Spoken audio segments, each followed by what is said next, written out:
giving us a sense of the contrast with the other studies and how much UK Biobank can bring through this collaboration. So finally in this session, Daniel Smith from the University of Glasgow is going to talk about enhancements around mental health. Thank you, Daniel. Thanks very much. Hang in there, everyone. 10 minutes till coffee break, so bear with me. It's great to be able to talk about mental health in UK Biobank. It's difficult to understate the importance of mental health in the UK and globally, and it's fantastic that it's so well represented in this cohort. I'm going to touch on three areas. What data are available currently, and also a little bit in the future. What have we as a group done so far in collaboration with our friends and collaborators across the country, and what are the opportunities next coming up? So at baseline assessment, all 500,000 participants were asked specific information relating to mental health. So there was an opportunity to self-report mental illness that they may have had.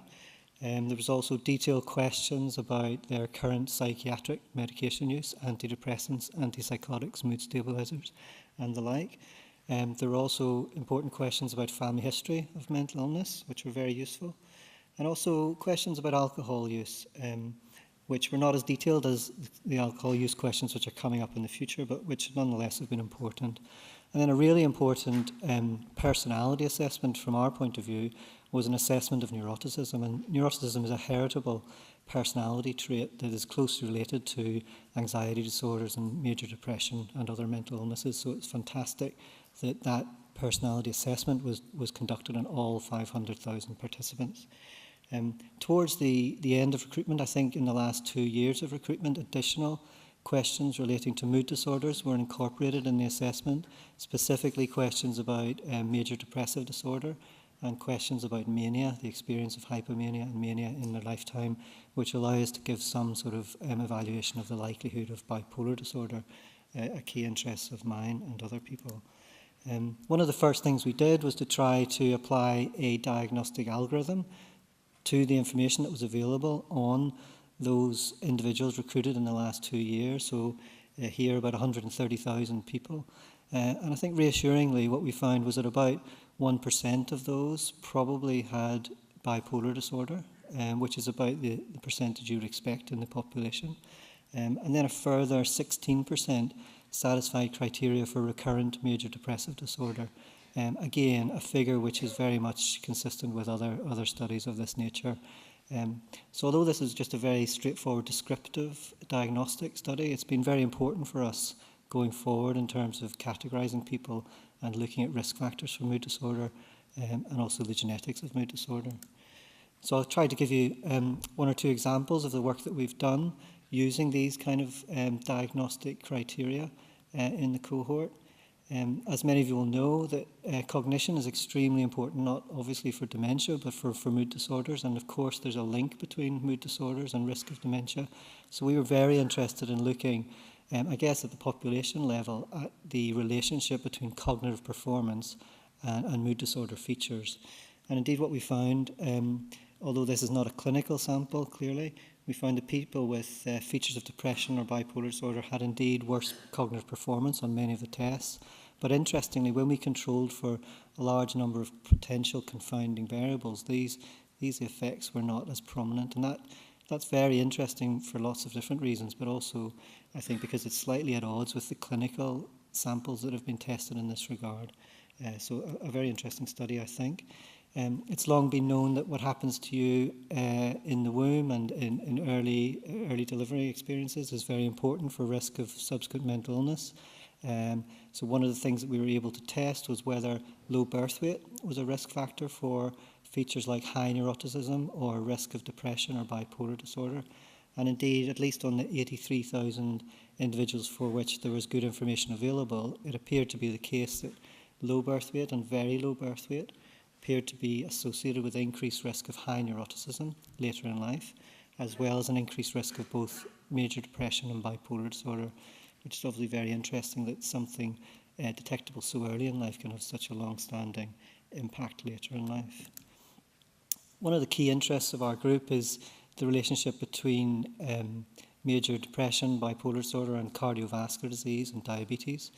We know already that these people with mood disorders are at higher risk of these conditions. But again, on a massive scale within UK Biobank, it's been possible to test out these associations and to take account of a much wider range of confounding factors that has been possible in the past.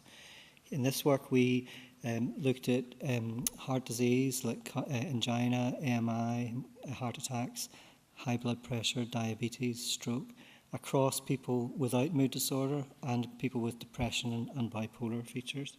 And indeed, those people with mood disorders were at high risk of cardiovascular disease and high blood pressure, even when we account for other potential confounding factors. And also there was an important effect of taking psychiatric medications, which increased the risk of these cardiometabolic disorders.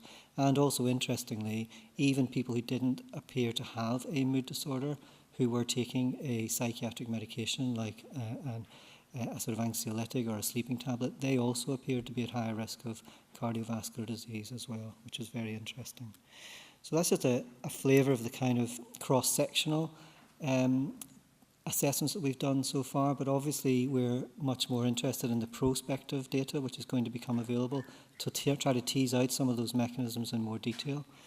These are the questions for neuroticism, which were assessed on the whole cohort.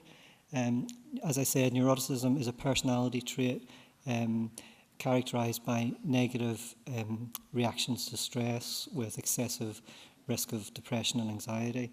I'm going to leave them up just long enough for you to decide that you're just as neurotic as me. Yeah. But I think the most important work that we've produced so far to do with mental health probably, and neuroticism specifically, has been this very large genome-wide association study of neuroticism carried out by friends and colleagues in Edinburgh and Cardiff and ourselves, where UK Biobank was 90% of these participants, but there were other cohorts from Scotland and from Australia. And essentially we identified 9 areas of the genome that are probably containing genes relating to high neuroticism. So this is really quite a breakthrough in the world of personality and indeed psychiatry, and will open up a lot of future research opportunities, specifically to tease out risk factors for common mental disorders like anxiety disorders and depressive disorders. So already I think this is a significant breakthrough. So I've covered what we've done and what are available, but hopefully I want to communicate some of the excitement about what's possible in the future as well. So the hospital record linkage to inpatient episodes as well as the death registration information is obviously going to be really, really important. We're also very much looking forward to the linkage with primary care data, which I gather has been completed on, I think, about 250,000 individuals in Biobank, which will be enormously important from a mental health point of view. Matthew Huttop this afternoon, I'm sure, is going to talk in more detail about the follow-up mental health questionnaire, where there are much more detailed questions about current depressive features, lifetime depression, lifetime bipolar disorder, current anxiety features, more detail about alcohol use, questions about addiction to alcohol and drugs, obviously an important issue for society, but also even more interesting questions about possible previous psychotic features, traumatic experiences as a child, and suicidal and self-harm behaviour. So that questionnaire, when it becomes available, is obviously going to add an enormous depth of information to do research on mental health. So to conclude, I think it's fair to say that there have already been significant discoveries in this field thanks to UK Biobank. Several other really exciting projects are in progress. We're really looking forward to the next mental health questionnaire, and if you're a participant, please fill in that questionnaire. But of course, the real value of this will be integrating the wealth of information across various domains. So integrating the genomics data with the blood biomarker data, with the brain imaging data, with linkage to primary care. Obviously an enormous challenge, but something that I think lots of people are up for and something that will really pay dividends. I'll finish there. Just to say thank you, sincere thanks actually to all UK Biobank participants. Thanks to the UK Biobank team. And these are my collaborators in Glasgow, Edinburgh, Cardiff and London. Thanks.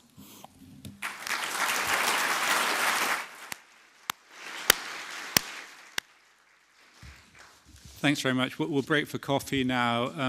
There are members of the access management team, both the ones that help with process and also the epidemiological team who will be around in the coffee area. If people have questions about the data and how to get their hands on the data, then please do approach them. Could you please come back for a prompt start at 11:30? Thank you.